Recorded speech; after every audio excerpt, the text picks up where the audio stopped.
Over 100 years of serving this country. Barbados like a power company. From Christchurch to St. Lucie. Barbados like a power company. You can count on us.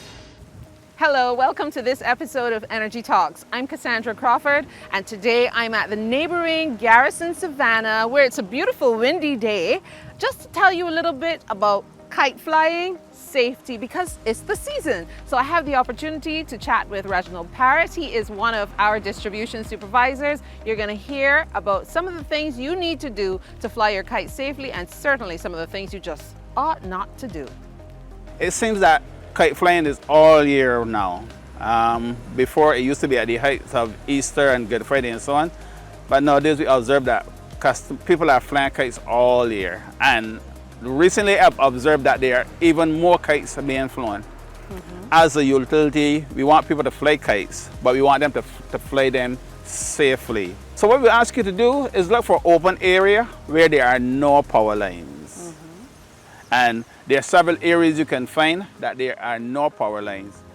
But somehow we tend to realize that people want to fly their kite in their community, next to their house. And obviously, if you're flying a kite next to your house, there's some kind of power line in the area. But this can be dangerous for you. As a utility, we would have lost feeders, supply would have gone off because your kite would have been hooked into the power lines. You try your best to get it off. You'll keep pulling and you'll pull the lines together. That can cause an outage. It's also not safe for the individual who is flying the kite. Most of the times there are our little boys and our little girls.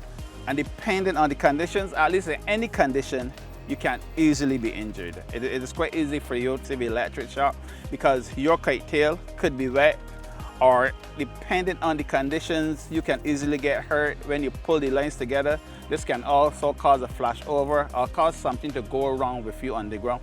And then nylon, the nylon that most of the time is used, if that gets wet, that can easily become the conductor. So you may be flying your kite at one end and then you can easily be shocked. So we try to encourage you to stay far away.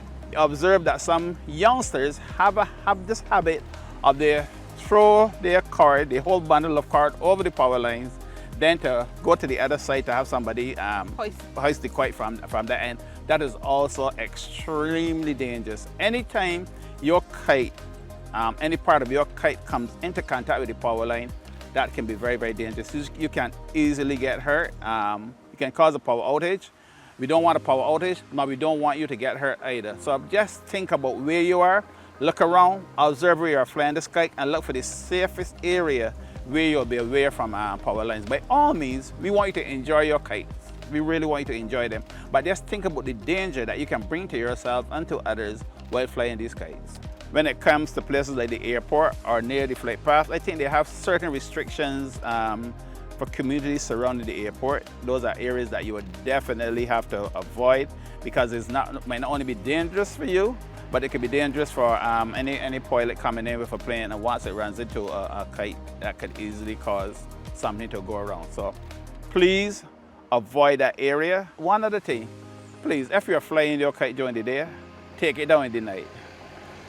There are some of our older people in our communities who struggle to sleep through the noise that the kites keep at night, and some people are unreasonable. Sometimes they have 4 and 5 kites flying in the middle of the night, and the way these kites are made nowadays it sounds like a bulldozer just working in the area, and that is troublesome for some people. So please take it down. And quite often that person who's flying that kite, they are so far away that their parents and their families are not being affected, but they are affecting somebody else in another neighborhood. So please have consideration for your neighbors, your friends, and also have some consideration, as I said, for the utility, because you may cause an outage in the area. It may not be your area, but it could be somebody else's area. The best way to sum it all up is fly your kites responsibly this kite flying season. And since that's going way beyond Easter, we want you to be safe all year round. So please take note of the tips and stay safe. See you next time on Energy Talks.